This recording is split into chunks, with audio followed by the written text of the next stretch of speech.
خوش آمدید ناظرین، میں ہوں عمر جاوید۔ ناظرین، 2016 میں جب امریکہ میں انتخابات ہوئے، امریکہ میں انتخابات کی جو مہم چلی، اس میں ہمیں واضح طور پر نظر آیا کہ جو اینٹی چائنا سینٹیمنٹ ہے، یعنی چائنا مخالف جذبات ہیں، اس کو بھرنے کی بھرپور کوشش کی گئی۔ اینٹی چائنا اپروچ کو، چائنی مخالف، چائنا کے خلاف باتیں کرنا، چائنا کو یہ کہنا کہ اس کی وجہ سے امریکی معیشت کو نقصان پہنچ رہا ہے، چائنا پر ٹیرف کی پابندیاں لگانے کی بات ہو، چائنا پر ٹریڈ سینکشنز کی، ٹیکنالوجی وار کرنے کی، سائبر وار کرنے کی بات ہو، یا اس کے سیکیورٹی ٹیرفز کو کم کرنے کی بات ہو، اس کے آفیشلز پر پابندیاں لگانے کی بات ہو، یہ ہمیں 2016 میں امریکی انتخابات میں واضح طور پر نظر آیا۔ خاص طور پر اس کو ٹرمپ، جو ریپبلکن پارٹی کا لیڈر تھا، اس نے اس چیز کو بوزدہ ابھارا۔ اور پھر ہمیں نظر بھی آیا 2016 سے 2020 تک ٹرمپ نے جس طریقے سے چائنا کی پروڈکٹس کو کرٹیل کرنے کے لیے، چائنا کا جو معاشی اثر و رسوخ امریکہ میں ہے اس کو کم کرنے کے لیے جس طرح ٹیرف وارز کی، جس طرح چائنا کے کئی لوگوں پر پابندی لگائی گئی، کئی بزنس مین پر پابندی لگائی گئی، کئی اداروں کو وہاں، کئی بزنس کمپنیوں کو وہاں کام کرنے سے روکا گیا۔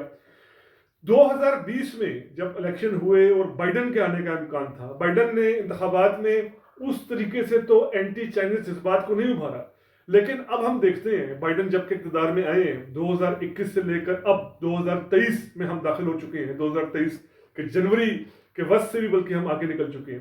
تو ہمیں نظر آ رہا ہے کہ جو بائیڈن بھی بالکل ٹرمپ کی طرح چائنا کو بہت ٹف ٹائم دینا چاہ رہے ہیں، اور چائنا کے خلاف وہ اسی طریقے سے پالیسیاں چلا رہے ہیں جس طرح ٹرمپ چلاتے تھے۔ اس کے واضح اظہار ہمارے سامنے نظر آ رہے ہیں، وہی ٹریڈ سینکشنز کی صورت میں، ٹیکنالوجی وارز کی صورت میں، جو چائنا کے آفیشلز پر پابندی لگا دی جاتی ہے، اس صورت میں بلیک لسٹ وہاں کئی کمپنیز کر دی گئی ہیں۔ ہواوے اس کی ایک چھوٹی سی مثال ہے۔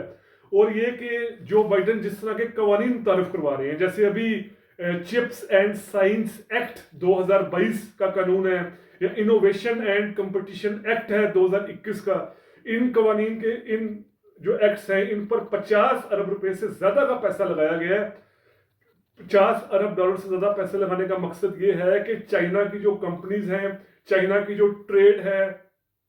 جو چائنا کے مینوفیکچرنگ کے بعد مال امریکہ میں آتا ہے، اس کا مقابلہ کیا جائے۔ سیم اس طرح کی ٹیرف سینکشنز جو ہیں وہ چائنا پر لگائی جا رہی ہیں جس طرح ٹرمپ دور میں لگائی گئی تھی۔ اچھا، اب یہ تو تھوڑا سا تھا معاشی پہلو، اب اس کا تھوڑا سا ہم سیاسی پہلو دیکھتے ہیں۔ سیاسی طور پر یہ چائنا اور امریکہ میں بائیڈن کے آنے کے بعد، بائیڈن کے صدر بننے کے بعد زیادہ تیزی تب آئی جب ڈیموکریٹ پارٹی کی لیڈر، ایک بڑی اہم لیڈر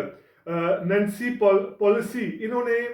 گزشتہ سال اگست میں تائیوان کا دورہ کیا۔ ان کے تائیوان کے دورے پر چائنا نے کھل کر مذمت کی کہ کیوں امریکہ کی ایک انتہائی اہم لیڈر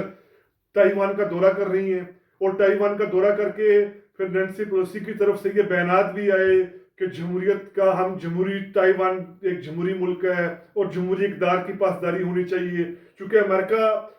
دنیا کے سامنے مانتا تو ون چائنا پالیسی کو ہے، یعنی وہ مانتا ہے کہ چائنا کی ایک چائنا ہونا چاہیے، لیکن ہم عملی طور پر جو ہے وہ جانتے ہیں کہ امریکہ اس پالیسی کو پرسیو نہیں کرتا، وہ تائیوان کو بھی مختلف طریقے سے بیک اور سپورٹ فراہم کرتا ہے۔ تو نینسی پیلوسی کا یہ دورہ جو تائیوان کا تھا، اس نے چائنا کو بہت پرووک کیا، اور چائنا نے پھر ملٹری ایکسرسائزز کا آغاز کر دیا، جس سے جو ہے وہ مزید کشیدگی بڑھی۔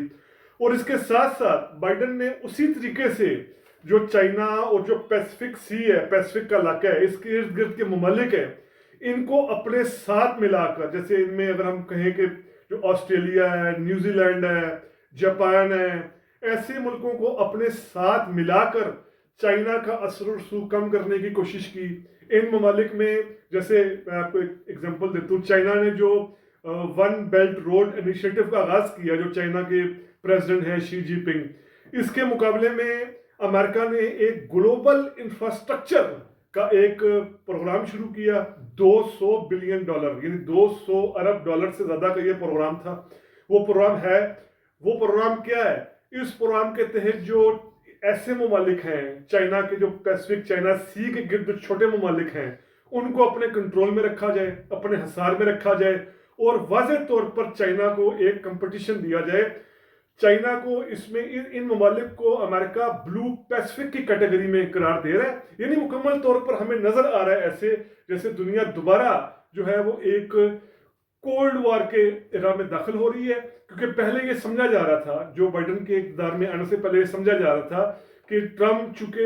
ایک فاشسٹ ذہن رکھتا ہے، ٹرمپ چونکہ زیادہ سیاسی بصیرت نہیں رکھتا، ٹرمپ چونکہ اپنے عوام کی امپلس کو، اپنے عوام کے جذبات کو بھڑکا کر پالیٹکس کرتا ہے، اس وجہ سے وہ چائنا کے خلاف یہ ساری اپروچ کر رہا ہے، چائنا کے خلاف یہ ساری پالیسیاں بنا رہا ہے۔ لیکن اب بائیڈن کے آنے کے بعد بھی، یعنی ڈیموکریٹ پارٹی کے آنے کے بعد بھی اگر یہ پالیسیاں تسلسل سے چل رہی ہیں چائنا کے خلاف، تو ہمیں یہ نظر آ رہا ہے واضح طور پر کہ اب امریکہ ایز اے اسٹیٹ، ایک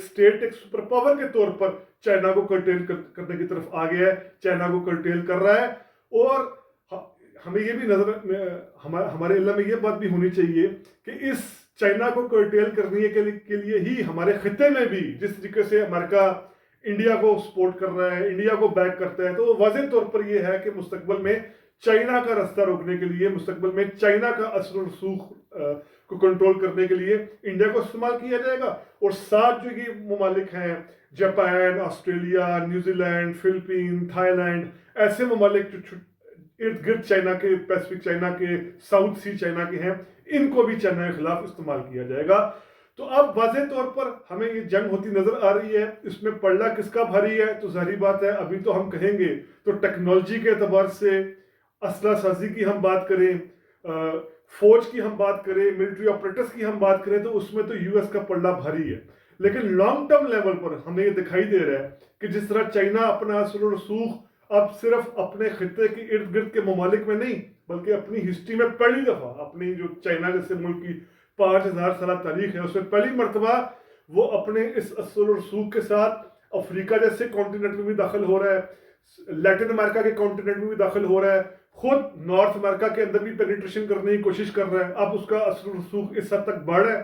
اور پلس یہ کہ گزشتہ اگر ہم 10 سے 11 سال کو پیمانہ بنائیں، ان 10 سے 11 سالوں میں امریکہ کا جی ڈی پی اوپر نیچے ہوتا ہے، امریکہ کے اندر اکنامک ریسیشن ہوتا ہے، امریکہ کے اندر بے روزگاری، افراط زر، مہنگائی، یہ سارے مسائل ہوتے آئے ہیں، لیکن چائنا کافی حد تک ان مسائل سے بچا رہا ہے۔ کووڈ 19 سے پہلے تک کی اگر ہم بات کریں تو کووڈ 19 سے پہلے تک کے اگر ہم 10 سال لگائیں، 2008 سے آنورڈ 19 تک 11 سال لگائیں، جیسے 2008 میں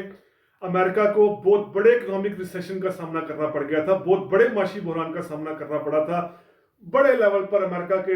بینک ڈوب گئے تھے، انڈسٹریز بند ہو گئی تھی، اور اس کا پھر اثر یورپ پر بھی پڑا تھا، اور جہاں جہاں امریکہ کا کیپٹل کا عمل دخل ہے جن ممالک میں ان کو بھی پڑا تھا، لیکن چائنا اس کے ساتھ ذریعے سے محفوظ رہا تھا۔ اب کووڈ 19 کے بعد ہم جانتے ہیں وہ تو پوری دنیا کی معیشت متاثر ہوئی ہے، چائنا تو کووڈ 19 خیر شروع ہی چائنا سے ہوا تھا، چائنا کی معیشت متاثر ہوئی، لیکن ہمیں واضح طور پر نظر آ رہا ہے کہ ابھی جو جیسے ہی یہ کووڈ کے اثرات ختم ہوں گے یا ختم ہو سکتے ہیں، ختم ہونے کا امکان ہے مستقبل میں، اس کے بعد پھر سے چائنا اور امریکہ کی یہ ایک کولڈ وار میں شدت آئے گی، اور اس میں اب امریکہ کی کوئی ایک جماعت نہیں بلکہ امریکہ ایز اے اسٹیٹ یہ فیصلہ کر چکا ہے چائنا کے خلاف یہ اکنامک وار کرنے کی۔ بہت شکریہ ناظرین۔